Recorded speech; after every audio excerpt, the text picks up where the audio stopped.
Pemirsa, hari ini Pengurus Besar Pergerakan Mahasiswa Islam Indonesia atau PBPMII menggelar demonstrasi dalam rangka menolak kenaikan harga BBM yang sudah diputuskan oleh pemerintah sejak 2 hari yang lalu. Demonstrasi ini digelar di kawasan Patung Kuda Jakarta Pusat. Sebanyak 2.000 kader akan turun ke jalan untuk menyuarakan sejumlah tuntutan kepada pemerintah. Dan sejak pagi petugas gabungan dengan siaga berjaga di kawasan Patung Kuda dan Jalan Merdeka Barat.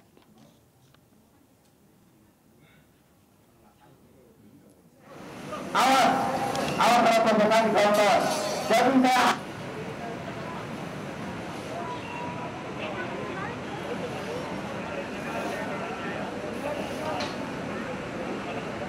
apa kepolisian? Maju. Pertimbangan memang datang. Kita harus depan. Bukan pemimpin. Ya, mencari kepolisian. Kita sebagai 2 tahun kita dilanda COVID-19. Namun itu dampaknya kepada perekonomian masyarakat. Tetapi Jokowi tidak pernah. Maka karena order tentukan kepada kepada kepolisian. Awas kalau pembelaan di kawasan. Jadi saya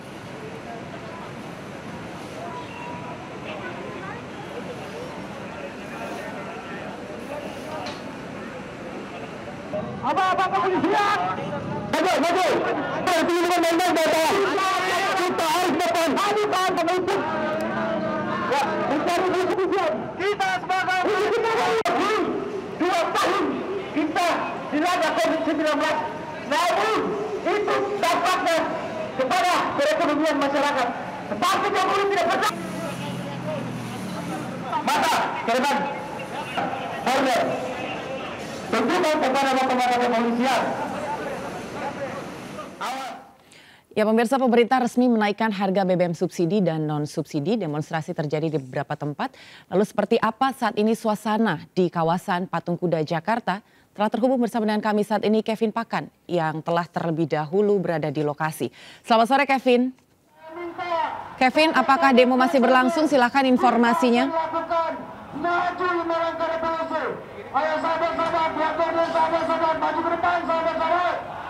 Halo Kevin. Ya, selamat sore Anggi dan juga pemirsa. Memang benar sekali bahwa sejumlah aliansi masyarakat dan tadi dari Pergerakan Mahasiswa Islam Indonesia atau PMII dan juga dari Himpunan Mahasiswa Islam atau HMI masih terus menggelar atau menyuarakan aksi unjuk rasa mereka terkait dengan kenaikan harga BBM.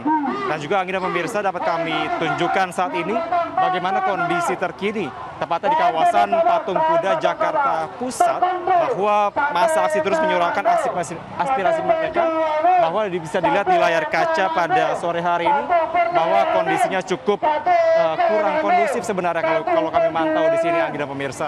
Karena setidaknya kami mantau ada 3 titik kepulan asap yang cukup tebal membumbung ke atas karena memang kami mantau adanya pembakaran ban yang dilakukan oleh pihak mahasiswa di Patung Kuda Jakarta Pusat pada saat ini. Nah, memang kami mantau setidaknya ada 4 tuntutan Anggi dan pemirsa yang menjadi fokus utama dari mahasiswa menggelar aksi unjuk rasa pada sore hari ini, di mana yang pertama adalah pihak mahasiswa ini menolak secara tegas kebijakan kenaikan harga BBM yang dilakukan pemerintah pada saat ini. Kemudian yang kedua adalah mendesak kepada pemerintah untuk bisa secara serius dan sungguh-sungguh untuk memberantas mafia dari BBM. Kemudian yang ketiga adalah mendesak kepada pemerintah untuk segera menerapkan adanya kebijakan subsidi yang tepat sasaran kepada masyarakat.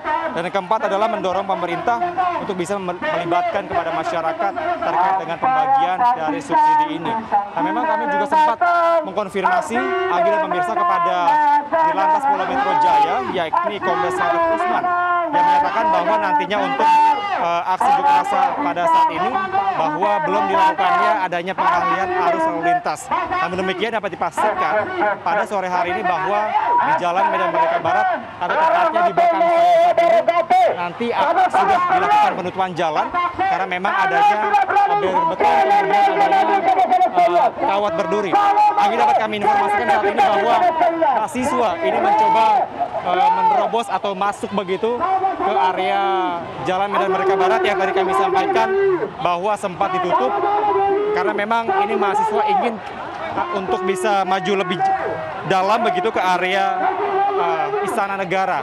Dan memang kami mantau di sini para petugas yang berjaga di sekitar Jalan Medan Merdeka Barat ini terus melakukan penjagaan, terus membentuk sebuah informasi begitu agar bisa menjaga mahasiswa agar tidak masuk ke area Istana Negara.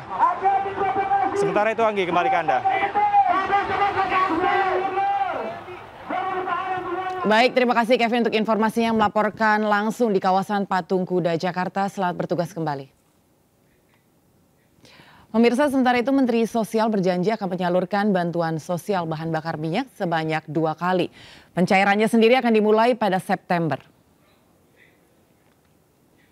Mensos Tri Risma hari ini menyatakan pendistribusian bansos akan dilakukan melalui PT Pos Indonesia dengan total Rp600.000 hingga Desember 2022. Dan direncanakan sebanyak 20,65 juta keluarga penerima manfaat akan menerima BLT BBM.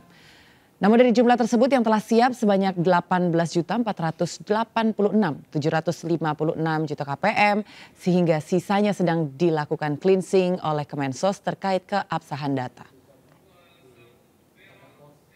Saat ini dari rencana 20,65 juta KPN penerima manfaat itu sudah siap salur di PT Pos 18.486.756. Sisanya sebesar sedang proses cleansing karena seperti kita ketahui misalkan kita ngumumkan hari ini jam ini 1 jam atau berapa menit kemudian ada yang meninggal. Jadi kita perlu cleansing, masih ada 313.244 keluarga penerima manfaat di PT Pos yang sedang kita cleansing bersama. Pemirsa, keputusan pemerintah menaikkan harga BBM bersubsidi menyisakan sejumlah polemik. Tidak hanya dari kalangan konsumen, tapi juga dari sejumlah ahli. Lantas seperti apa wakil rakyat menyikapinya? Telah bergabung bersama kami saat ini di studio Adian Napitupulu, anggota Komisi 7 DPR RI, fraksi PDI Perjuangan. Serta pengamat ekonomi energi Universitas Gajah Mada maksud kami. Selamat sore Bang Adian dan juga Pak Fahmi. Selamat sore. Selamat sore Pak Fahmi. Sore Bang Adian. Sore Pak Fahmi. Bang Adian, saat ini sikap PD Perjuangan terkait dengan kenaikan harga BBM gimana nih Bang? Kita ikut kebijakan, ini boleh buka ya? Boleh Bang, boleh. Kita ikut kebijakan pemerintah karena kan yang terpenting adalah kalkulasinya ya. Kalkulasinya itu kan sebenarnya sederhana. Harga minyak dunia kisaran $100 per barrel, 1 barrel 159 liter. Ya tinggal dibagi saja. Artinya bahwa minyak mentahnya saja harganya 9.000 sekian. Lalu biaya produksinya untuk Pertalite itu sekitar $105 per barrel dibagi lagi. Jadi gampang hitungnya. Nah, problemnya kan adalah pilihan ini sulit ya buat pemerintah. Buat DPR juga sangat sulit, masih banyak perdebatan sampai di grup WhatsApp kita juga masih berdebat sampai hari ini. Tapi sederhananya begini, pilihannya adalah subsidi itu dialihkan buat yang lain atau suplai minyak dikurangi. Masing-masing pilihan ini punya dampak.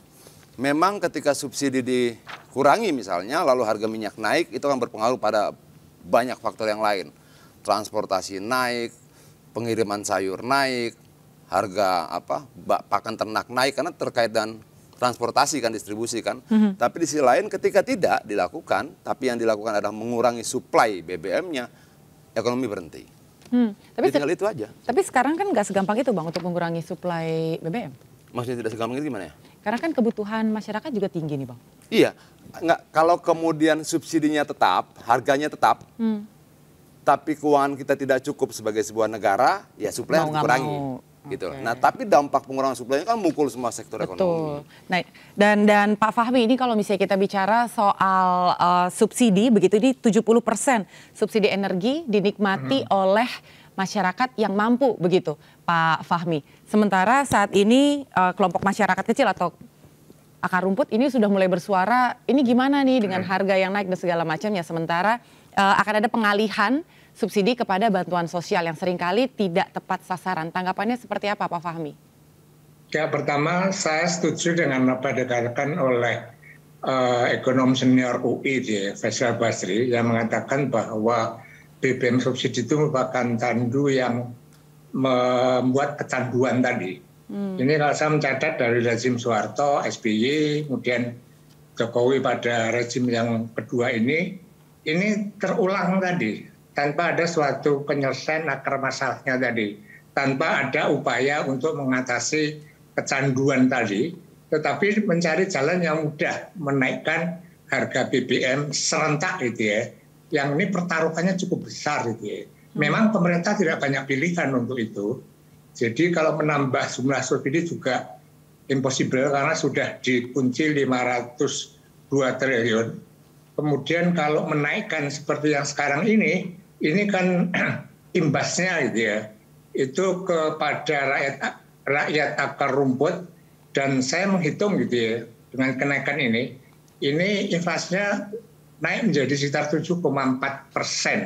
Nah, dengan kenaikan inflasi sebesar itu, maka sudah pasti dia rakyat akar rumput tadi itu yang akan paling menderita. Orang miskin akan menjadi tambah miskin. Nah, pertanyaannya apakah bantalan sosial diberikan sebelum kenaikan ini apakah mencukupi dia? Sampai kapan misalnya? Belum tadi masalah cleansing data, kemudian updating data, ini juga akan menimbulkan masalah dia. Terus sampai kapan juga itu ya? Jadi menurut saya sesungguhnya kenaikan harga BBM serentak ini bukan solusi yang terbaik gitu, Mbak Anggi. Kalau menurut Bang Adian tadi pilihannya cuma ada dua ya Bang ya? Apakah subsidinya dialihkan atau suplai minyaknya dikurangi? Karena sebenarnya dengan adanya subsidi BBM ini, Pak Fahmi, ini APBN negara cukup bengkak loh Pak Fahmi. Lebih dari 500T begitu ya Bang Adian? 502, tapi itu kan komponen gabungan ya. Nah kalau misalnya kemudian kita pernah hitung-hitung ya, misalnya kemudian diberikan semacam tunjangan sosial sebagaimana yang berlaku di welfare state ya, negara-negara kesejahteraan, misalnya kemudian per kepala keluarga yang tidak bekerja, penghasilannya di bawah prasejahtera dan sebagainya, disuplai misalnya 2 juta rupiah per bulan, per kakak misalnya seperti itu, kita cuma habis 180 triliun selama 1 tahun, dan asumsi 27 juta jiwa di bawah garis prasejahtera, kita kalkulasikan biar gampang hitungnya, kita anggaplah kemudian 30 juta jiwa dibagi 4 satu keluarga, sekitar 7,5 juta keluarga. Negara kuat-kuat. Nah menurut saya memang saya setuju yang 600.000 ini kalau bisa dinaikin. Jangan cuma menjadi pelipur lara saja, tapi betul-betul kemudian negara berpihak pada rakyatnya. Kita melangkah menjadi negara kesejahteraan yang kemudian menjalankan amanat konstitusi, fakir miskin dan anak terlantar dipelihara oleh negara. Bukan dikasih bantuan oleh negara, tapi dipelihara. Itu tanggung jawab negara, dan itu amanat konstitusi. Kalau kita kasih misalnya 4 juta per kakak per bulan, kita hitung cuma habis 360 triliun. Tapi pada saat yang sama, kita sebagai bangsa itu melakukan lompatan gitu loh. Tidak seperti yang terjadi di Singapura, Belanda, Jerman, dan sebagainya, kan seperti itu. Diberikan tunjangan sosial bagi mereka yang belum bekerja selama sekian tahun. Lalu diperhitungkan lagi sekian tahun. Nah menurut saya kita harus lebih kreatif lah untuk melihat peluang-peluang seperti itu.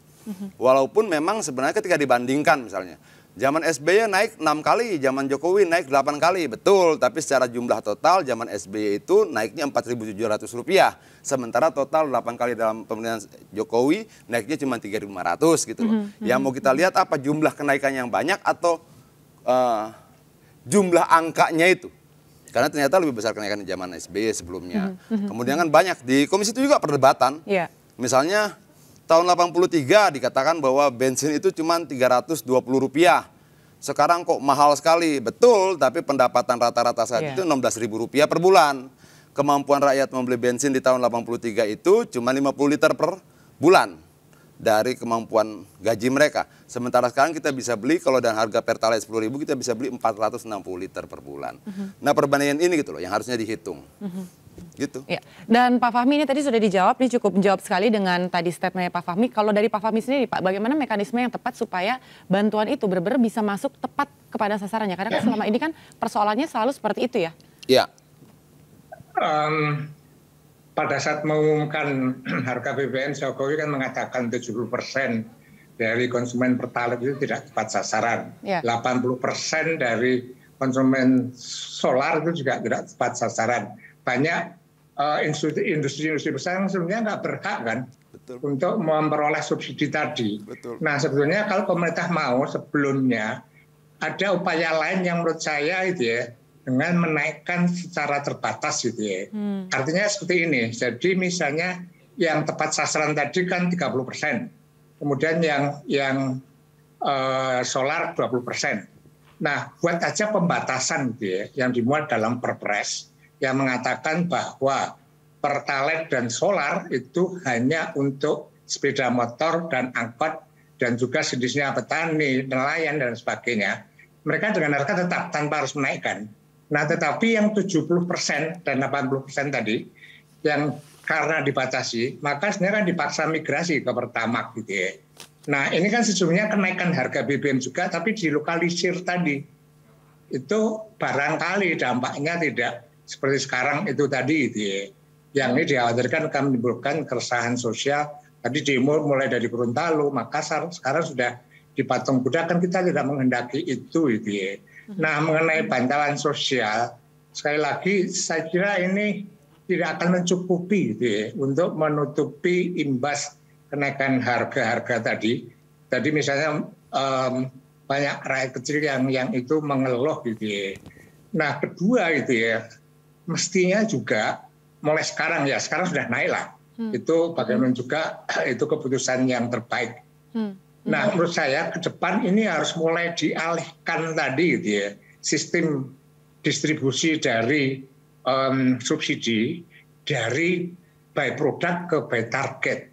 Nah, by product seperti sekarang ini berikan subsidi pada harga Pertalite dan solar itu sudah pasti salah sasaran. Dan data dari Menteri Keuangan yang salah sasaran itu yang bisa diselamatkan sekitar 190 triliun. Kenapa itu nggak diselamatkan gitu ya? Tapi harus berani memberikan pembatasan tadi dan memaksa mobil-mobil pribadi itu untuk pindah ke Pertamax. Ini barangkali harus segera dipikirkan ke depan gitu ya. Sebab kenaikan harga minyak dunia itu kan unpredictable gitu ya. Misalnya naik lagi menjadi 150, pasti kejadian akan terulang gitu ya. Tetapi kalau pemerintah sudah menyiapkan skema untuk mengubah tadi dari produk ke targetnya akan lebih baik, dan Jokowi sudah melakukan itu di periode pertama gitu ya, dan sangat berhasil menurut saya. Jadi subsidi yang besar tadi dialihkan untuk membangun infrastruktur, sementara yang dengan menaikkan harga gitu ya, yang tidak yang berhak memperoleh subsidi tadi dia memperoleh bantalan sosial dalam jumlah yang besar. Jadi maksud saya agar BBM subsidi ini tidak menjadi candu gitu ya. Maka masalah kecandunya itu yang harus diselesaikan tadi gitu ya. Sebab kalau tidak ini akan berulang lagi gitu. Baik Pak Fahmi, kita akan jeda dulu sesaat Pak Fahmi dan juga Bang Adian. Nanti kita akan membahas bagaimana pemantauan terkait dengan pembatasan BBM subsidi ini. Pemirsa, kami akan kembali usai jeda, tetap bersama kami.